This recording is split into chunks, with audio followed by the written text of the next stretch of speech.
challenged to do quantitative methods and areas that require scientific analysis. So this knowledge is rare. For you who are in this room, since you are scientists, you have that scientific analysis of looking at things. You should feel proud you have that area. And you should share this knowledge with others that do not have this kind of knowledge. And because we don't have knowledge, let me tell you, very many people in this country, even in offices, take knowledge for granted. The day you graduate from Makerere is the day you forget everything they taught you. And you start other things. You even go to offices, you get a job because you have a PhD, and you don't read, you don't get knowledge, you don't keep your eyes on the horizon. You take decisions that are suboptimal. Many people, officers in government, take decisions with 10% of their knowledge in that area. And these decisions are suboptimal. Imagine decisions that are scientific in nature. Decisions that are scientific in nature. Look at your field of energy sciences. You know, we are supposed to slow down the emergency challenges of the environment because of human actions. So if you are meant to slow down the emergency challenges of the environment, and we are using suboptimal knowledge to the level of 10% of the knowledge required to take that decision, where is this country going and where is Africa going? So the knowledge gaps, as the study would intend to identify, they are there, and bridging them, it's quite an uphill task, and we want to congratulate you for thinking about such a tough topic, and we expect to learn a lot from you. And for us as Mubs, for me as the CEO of Mubs, I think this research puts us at another level, and we are proud of you. Thank you so much. Please do it well. Do it well. IDRC gave us some money. The ministries are here. And you know, do it well. Make sure we have the right data. Make sure we have the right information. The deputy ED of Mubs is here. Can help us check this data. So that we, and I want to thank him, he has supported us so much. Having been our old student, this is what we want. Thank you so much, Deputy ED, we appreciate you. So get the right data, get the right methodologies, validate whatever you do, so that when we complete this work, it's important for policy review, for policy reversal if there's a need, for guiding government. In advanced countries, parliament cannot take decisions on an area that is a discipline of a certain university. There should be no reason why Parliament of Uganda should take decisions without referring to the business school to check what information they have about that area. Because we take time to check methodology, and we have research that is lying idle there. The ministry officials who are here, my kind request is that make use of the work we do. This is why government puts a lot of money in these universities. So I hope, sleep until that this work will end up on desks of key offices in this country. We shall take a report to the Honorable Speaker to look at and use for policy formulation. When you go to the US, every MP sits with a research assistant. They are together in the same seat in Parliament because they cannot speak from... This workshop is addressing or focusing on the issues of green energy for women and youth resilience in East Africa, specifically bridging the skills gap. through technical, vocational, and education training institute. The project is a long journey that started a year ago with a pilot. And our pilot gave us some promising results that culminated into a project that we are speaking to today. This project, like I said, it's a project that is cutting across East Africa. And of course, in East Africa, we have so many countries, but this one is specifically being piloted in 2 countries. That is Uganda, led by Makerere University Business School. And for that matter, I congratulate the principal, Makerere University Business School, because it's the lead in principle of this project. And we have our team from Tanzania, REDISO, Relief for Social Development Agency, who are implementing the project from the Tanzania side. And that is led by Mr. Abed Chisaz. Thank you very much, and your team, for coming. And we really look forward to working together.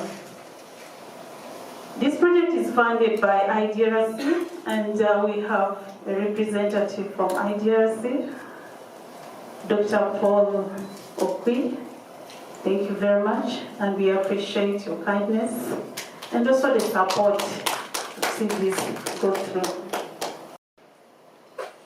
Of course, today marks a significant milestone for us as a project, for us as Mubs, and also our partners, because it is today that we are officially launching the project, but also bringing to our stakeholders what is it that we have been maybe, conversing in isolation without the knowledge of the public. So it is today that we are opening up this project for people to understand, and not just people, but key stakeholders to understand and put in their input, simply because I know as a country we are doing quite a lot when it comes to green energy, when it comes to transition, when it comes to skilling. A lot of initiatives are happening left, right, center.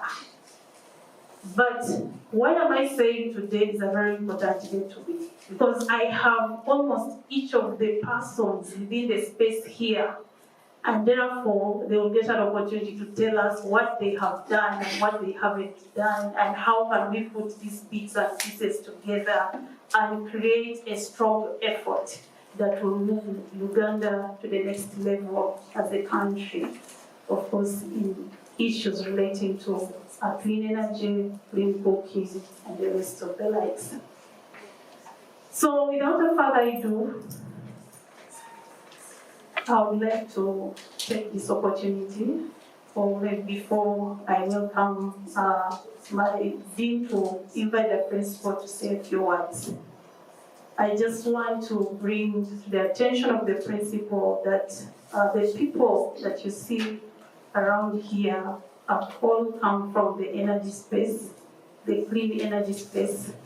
And right on your left and right are your staff from Mubs, and these are experts in energy scholarship here in the country. Mubs happens to have the very first program that trains Ugandans in energy, economics and governance, and also the related aspects of climate change. So we have those experts here. Dr. Pasekatusi, thank you for coming. She is civil society, academia, and partners. Ladies and gentlemen, good morning. It is my great pleasure on behalf of Ministry of Energy and Mineral Development to welcome you to the Stakeholders Workshop. I extend a warm welcome to our national and regional partners, and I particularly acknowledge those who have traveled from Tanzania and from across the region to join us. We meet at a critical point when clean energy transition has become very important for the economy, and it presents enormous opportunities for jobs, entrepreneurship, and a resilient livelihood. For Uganda, our national energy transition towards a modern, clean, and reliable energy must be matched by deliberate action to build the human capacity that will deliver, operate, and maintain the energy services. Access to energy alone is not enough. It is important that we build the capacity, especially for the women and youth, to have the practical skills and opportunities to participate in this transition. The BEST event program responds directly to this need. By strengthening the TVET institutions, upgrading curricula, and enhancing practical, competency-based, and training in renewable energy technologies and productive use, this initiative will help bridge the gaps in the currently constrained and the skills gap among the young people from entering the green economy. The ministry views this in 3 key priorities. First, the relevance to the labor market. The ministry hopes that this training will be tightly aligned with the technologies and business models that are being developed in the field, especially for solar PV installation, maintenance, battery storage and management, and productive use of energy. The curricula should be practical, competency-based, and co-designed with industries so that the participants can directly step into employment or start viable enterprises. Secondly, the ministry views this from the matter of inclusion and gender responsiveness, and it is particularly grateful for the inclusion of women and youth being at the heart of this initiative. And this requires deliberate outreach, initiatives, and incentives to remove the barriers that have inhibited participation of women and youth in entrepreneurship. Thirdly, the ministry views this from a sustainability and local capacity angle. That training alone is not sufficient. We must develop local trainers and institutionalize the accredited courses to establish apprenticeship pipelines and strengthen TVET centers so that the outcomes become long-lasting beyond the project timeline. And to deliver these priorities, the ministry pledges to work with the partners to align with the national TVET framework, with the green energy curricula and support accreditation pathways to facilitate the public-private partnerships that create practical sites, apprenticeships, and job placements. And also to promote local content so that skills translate into local employment and enterprise. But also to support a robust monitoring, evaluation, and learning so that the program is evidence-based and scalable.